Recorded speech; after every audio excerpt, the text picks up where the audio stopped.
Деревня спортсменов организована по принципу «город в городе». Это, можно сказать, обособленная административная единица, где расположены жилые корпуса, точки питания, медицинские пункты, тренировочные и соревновательные объекты, а также места досуга. Самый главный человек в деревне – мэр. Ну, в мои функции входит полностью организация, значит, проживания, комфортных условий, досуга, значит, работа тех объектов спортивных, которые находятся у нас в деревне спортсменов, пунктов питания, мест проживания. Мы находимся в стандартном номере. Здесь есть 3 кровати. У каждой кровати своя тумбочка, стол, 3 стула, шкаф и зеркало. В общем, все необходимое. В отсеке предусмотрены 2 душевые и 2 санузла, гладильная, постирочная. На этаже действуют 2 кухни. Также для жителей деревни спортсменов предусмотрены пункты питания. Очень вкусно. Питанию участников игр «Дети Азии» уделяется повышенное внимание. Во-первых, юные спортсмены должны получать определенный набор продуктов каждый день. Во-вторых, существует обязательная норма потребления питательных веществ и контроль калорий для того, чтобы организм легко справлялся с тяжелыми нагрузками.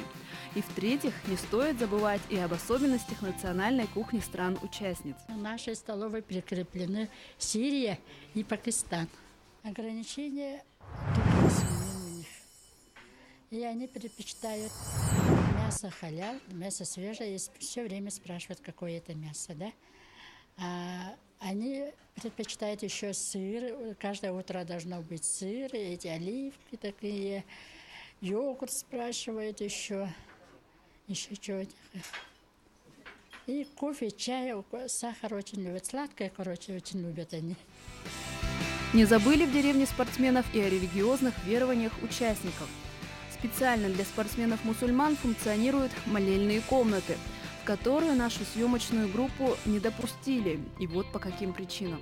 Даже в храмах запрещают вести съемку, да? Вот, поэтому есть много общественных мест, где можно очень такие, значит, интересные кадры снять, поэтому я не думаю, что это место как раз для съемок и так далее. Это человек здесь как бы душевно обращается к Богу своему, поэтому это очень личное, я считаю. В целом, атмосфера в деревне царит позитивная, такая, какая должна быть на подобных масштабных мероприятиях. Участники практически освоились, исследуют город, заводят новые знакомства. Ребята, конечно же, не забывают о тренировках и о главной цели пребывания в Якутии – успешном выступлении на 6-х международных детских спортивных играх «Дети Азии». Виолетта Засимова, Юрий Филиппов, Карл Ларионов, Евгений Лугинов, «Дети Азии», Якутск.